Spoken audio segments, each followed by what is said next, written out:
The solemnity of the ascension of the Lord marks the end and the beginning. The end of Jesus' sacrificial mission, prophetic works, and his self-limitation on earth, and the beginning of Jesus' limitless authority and power, and the anticipation of his glorification and exaltation.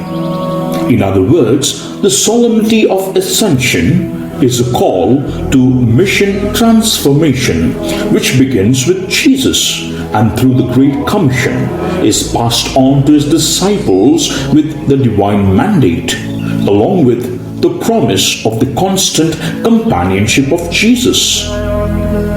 Firstly, what is the basis of mission transformation?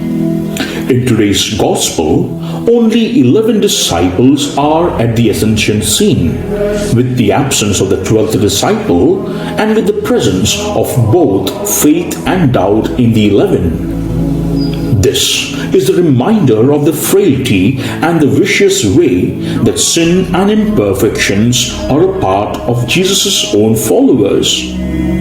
Hence, the basis of mission transformation is to humbly accept one's limitations and to transform self before transforming others. Secondly, how is mission transformation carried out? As today's Gospel says, it is a fourfold process of going, making disciples, baptizing, and teaching.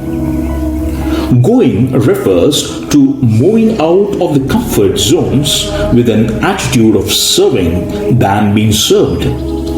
Going is thus a mode of total belief in divine providence, incarnating into newer situations and building lasting relationships. Making disciples is a call to be proactive disciples of Christ and to bear lasting fruits. Baptizing in the name of the Trinity is not merely initiation or inclusion or repentance. Instead, it is a call to build a spirit of belongingness and unity. Teaching refers to constantly attuning self to the mind of Christ, like any stringed instrument, to strike the right note at all times. Thirdly, what sustains mission transformation? Jesus' universal authority that blends with the depth of his love, depicted in his promise of being with his disciples always, is what sustains mission transformation. On this solemnity of the ascension of the Lord, am I ready for mission transformation? If yes, then how am I going to actualize it? Let's find the answer.